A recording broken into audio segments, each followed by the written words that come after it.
Hi, everyone.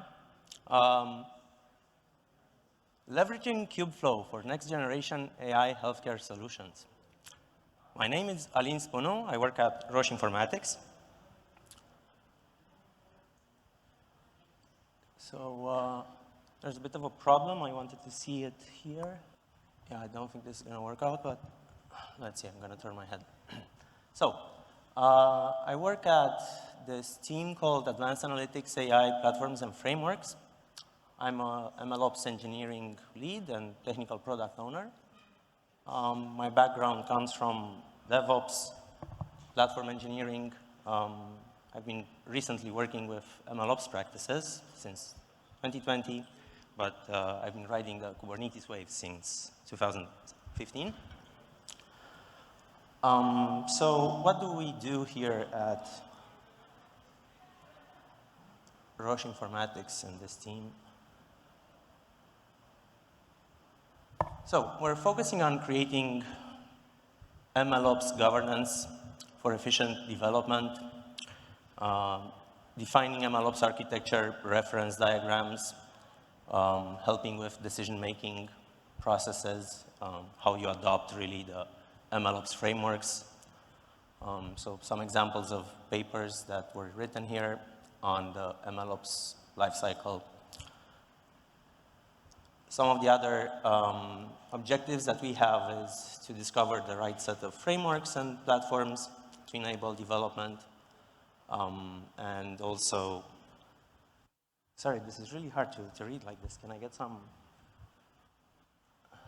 time to prepare? Screen mirroring. Yeah, can you help me? How do I mirror this? Because it directly went into this. Sure.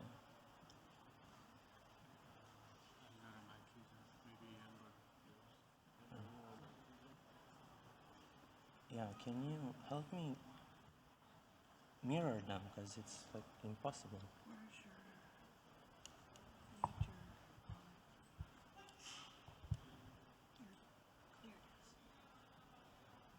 It's here the display. Oh, it's just display.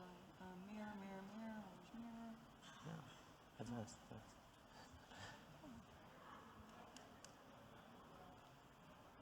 I'm trying to get this right here. You need the mirror. I don't see a mirror on here. Yeah, I see this is a problem. Oh, there it is. Hold on. Go back. Yes. Right here. You should see Extended mirror. mirror. There you go. Perfect. Yeah, sorry for that.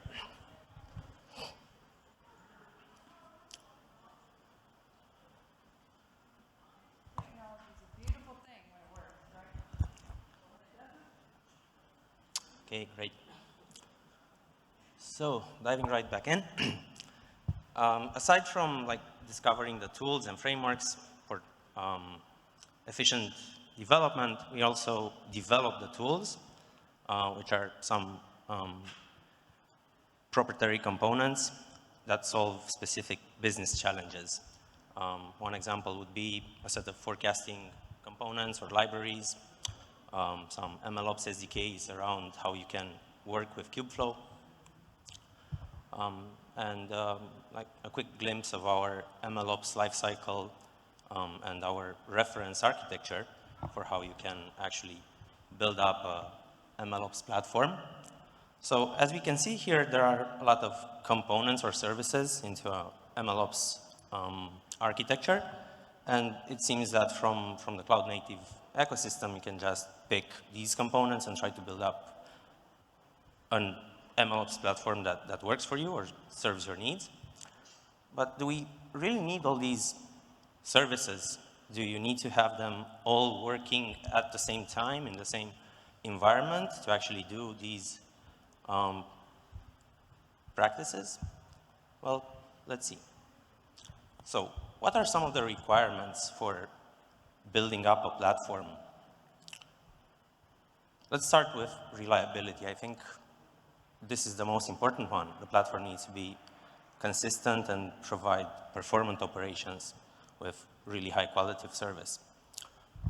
If the platform is also extensible, allowing loose coupling of components, Basically, you have a modular architecture that you can also extend or integrate with different tools.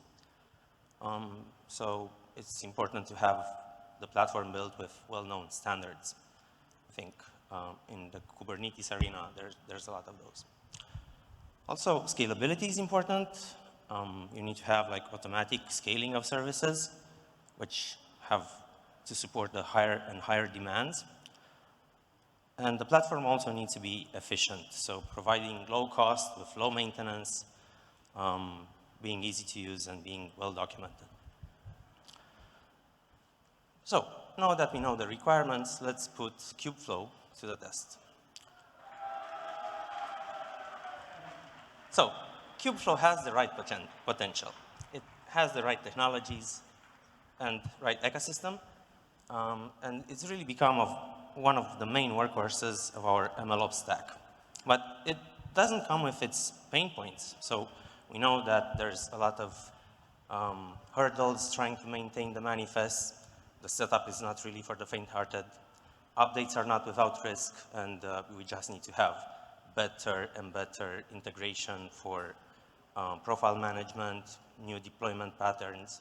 I think we all know that some of these went deprecated, and the manifests are just the, let's say, de facto choice, but there are other options like deploy Kubeflow. Internally, we also have an inner source Kubeflow distribution built with a Helm chart, some Argo CD applications. We also try to build it with Timony bundles. So we just really have to have a better distribution.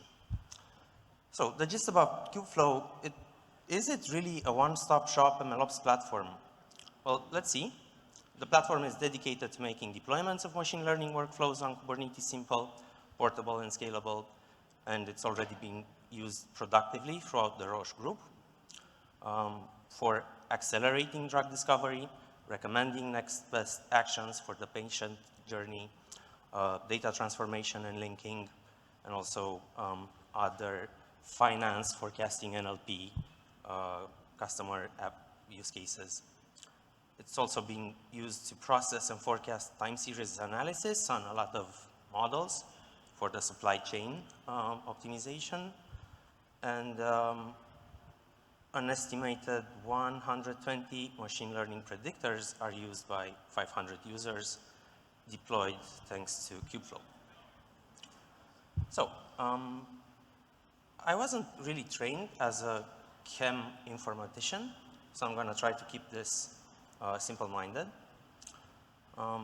During the process of discovering new drug candidates, scientists start with an idea, and then they try to predict the molecules on in silico models, which are just some computer simulation models that try to predict properties for molecules.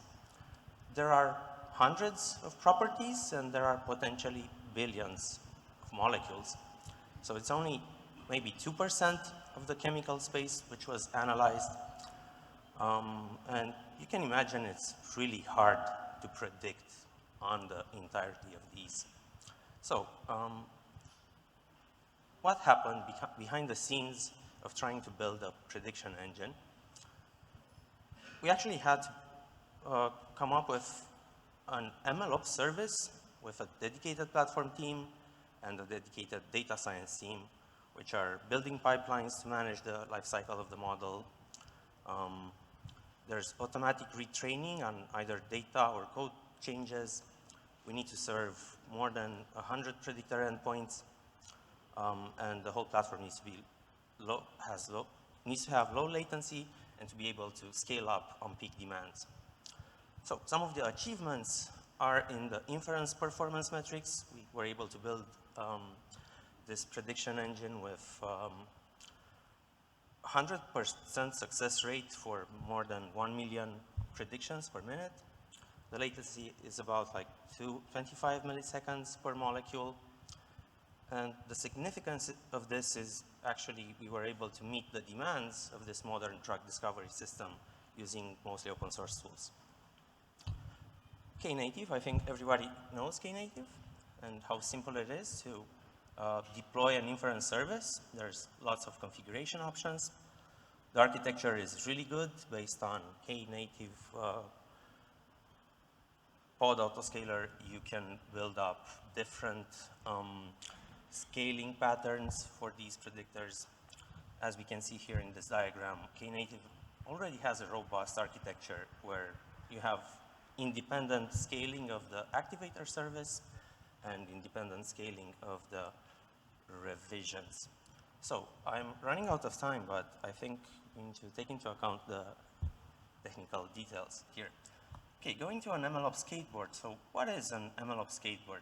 It's a highly functional implementation of the MLOps reference architecture, where we just try to build up a common platform. Let's say we have this skateboard model built with some bodywork, some wheels. All it needs now is a steering wheel to drive it around. So once we adopt a MLOps skateboard model, the model production line really runs more smoothly. So some of the services or components that we built inside of our Kubeflow skateboard model are foundational components, which touch upon data analytics, data science, a lot of time series, forecasting, recommendation, computer vision, all those data science related aspects. Some data plane components like the data connectors, and also control plane components which talk to other services. An MLOps SDK talking to the Kubeflow pipelines, model serving, some notification services, and so on. Here, a glimpse of one of the components that we built. On the left side, we have a CLI tool deploying pipelines, and on the right side, there is this common components library, which apparently also Pepsi is building. And yeah, we just have this snowflake loader component imported from our components library, and it's much easier to reuse this across all of the use cases. So who's doing what inside of this journey? I think every team has their own concerns, but the game changer results really come from the continuous collaboration of these areas in the teams. Inner source Kubeflow is our new approach to develop the Kubeflow community internally at Roche, with a mission to reduce the duplication of efforts and simplify the landscape. I'm not going to go through all these points, but here you can see an image of our bottom-up and top-down alignment with the inner source Kubeflow steering committee feeding feature requests into the backlog, and then from the community we find contributors which contribute, they become trusted committers and slowly maintainers. And here we also have like where the lines cross, what we do internally and where is the open source Kubeflow community. We try to somehow simulate the working group arrangement, so we have our own deployment working group and pipelines working group. And sometimes our contributions tend to escape this line and cross over to the open source. So we've hit this brick wall. Here are some pointers for future directions which can help you navigate the maze. Continue to develop the right tools and integrations in the platform. Explore potential areas for improvement and innovation in the MLOps architecture and practices. And join the relevant communities to stay up to date with emerging trends. So now I really hope that together we can continue to do now what patients need next. Thank you. This was my talk.